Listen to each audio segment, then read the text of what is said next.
Hello cinema ప్రియులారా, here is the మన view of the film devil. First of all ఈ cinema రిలీజ్కు ముందు కొంచెం కన్ఫ్యూజన్ నడిచింది డైరెక్టర్ విషయంలో.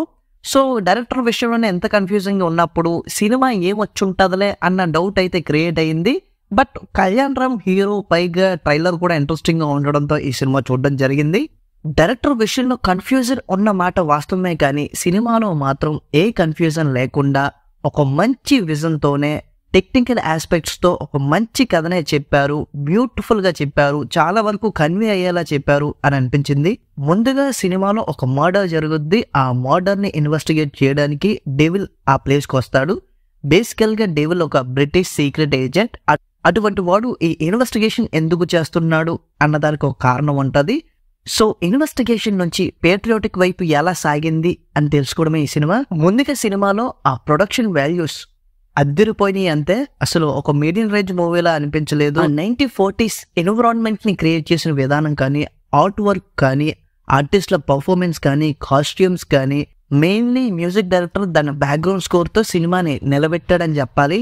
ఓకే, ఇంక ఈ సినిమా గురించి డీటెయిల్డ్ గా మాట్లాడుకుంటే, ఈ సినిమాని స్టార్ట్ చేయడం ఇంట్రెస్టింగ్ గానే స్టార్ట్ చేస్తారు. దాని తర్వాత కళ్యాణ్ రామ్ ఎంట్రీ కానీ, ఆ ఫైట్ సీక్వెన్స్ కానీ చాలా బాగుంటుంది. దాని తర్వాత ఒక మర్డర్ జరుగుద్ది. ఆ మర్డర్ని ఇన్వెస్టిగేట్ చేయడానికి డెవిల్ అక్కడికి వెళ్తాడు. సో ఆ కన్వర్జేషన్స్ కానీ, ఇన్వెస్టిగేషన్ సీన్స్ కానీ సూపర్ అని చెప్పలేని కానీ ఇంట్రెస్టింగ్గానే అనిపిస్తాయి. ఇంకా ఇంటర్వెల్కి వచ్చేసరికి ఒక యాక్షన్ బ్లాక్ ఉంటుంది. దాన్ని డిజైన్ చేసిన విధానం కానీ, కళ్యాణ్ రామ్ పర్ఫార్మెన్స్ కానీ, సో ఆ బ్లాక్తో ఇవ్వాల్సిన హై ఇచ్చేస్తాడు డైరెక్టర్.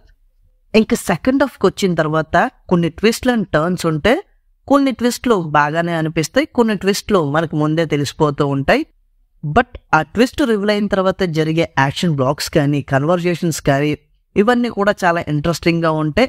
సో ఓవరాల్గా సినిమా అయిపోయే టైంకి బాగుంది, కళ్యాణ్ రామ్కి మంచి సినిమా అయ్యే పడింది అని డెఫినెట్గా అనిపిస్తుంది.